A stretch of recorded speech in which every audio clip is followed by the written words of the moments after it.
Hey there, it's Tash, and today I wanted to do my February reading wrap-up. So I only read 3 books in February, but we'll get into that. So the first thing I read in February was Franz Kafka's A Report to an Academy, which is this short story by Kafka.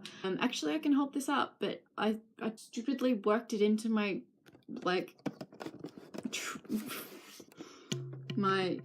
self-made tripod, so we'll just... There we go. I have this lovely edition of Franz Kafka, Metamorphosis and Other Stories, which I rarely have the books that I've read, so this is a rare surprising treat. And I may just say something about the edition. The illustrations are so beautiful, and it's got a lovely inside this book on the back that's just got comic panels of some of his stories, which is really beautiful. It's got the edges, serrated edges, I don't know. But anyways, I digress. Back to the point. I read A Report to an Academy, which is this story about an ape who is giving a lecture to a bunch of academia people, and he's talking about his journey from transitioning from an ape to a human, and it's just, it breaks my heart. First of all, I find reading Kafka really difficult. I'm trying to read Metamorphosis at the moment, but I'm struggling so much because this is an unintellectual opinion and I've just gathered this from what I've read of him, but he was so mentally ill. He is so depressed and so anxious. At least that's the way I read his writing, and sort of defeated, that it's almost painful to read and it throws me into such a funk. I feel like he just taps into so much of the sorrows and the injustices and the inexplicable injustices implicit in the world and the violence that the world and others inflict upon individuals. It breaks my heart, but you can read it as a literal transformation from the non-human to the human, or as is very popular, you can read it as an allegory for assimilation. Kafka was Jewish, and so it's sort of the assimilation into non-Jewish culture, or just the socialization processes in general. So growing up and the education process, it's just beautiful and heartbreaking, and it talks about mimesis and the way that we're all really copying each other and trying to fit in and desperately fighting for our humanity and acceptance and our place in a hierarchy.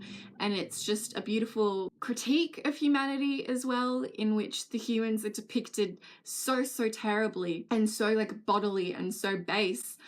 And the protagonist is such a wounded creature, human or non-human. He's so deeply wounded and traumatized, and it says, what does this say about us as a society, that to enter into human society is to become a creature of trauma? And it's really upsetting, both literal and allegorical. There's a lot of animal abuse in here, and Kafka's matter-of-fact, sort of detached writing style, I feel it's detached, you may not, but it sort of makes everything more hard-hitting because it's almost like an unemotive, objective depiction of what life is like, which makes the fact that it's depicted so terribly even more heartbreaking.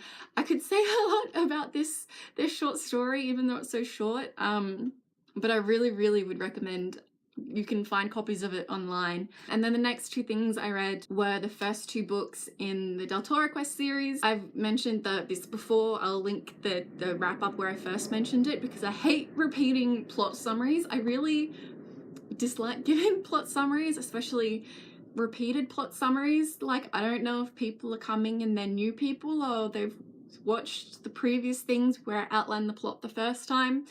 So I'll just link that. And because I'm doing a read-along with Shoei and Lucy, which I'm really enjoying. Shoei and Lucy have had some more profound ideas than I have about it, but I'm really enjoying it. But the puzzles are still beautiful, and the characters, I love the way that the 3 protagonists often fight with each other and present different viewpoints and understandings of the good life and morality and what is ethical and what is unethical, because they all have very different upbringings and points of view, so it's particularly wonderful. I'm reading it on audiobook, which means you sort of miss out because there's a lot of visuals in the stories, and there's a lot of like puzzles and visual puzzles, but because it's a middle grade fantasy series, but because the writing style and some of the ideas are so simple, I can't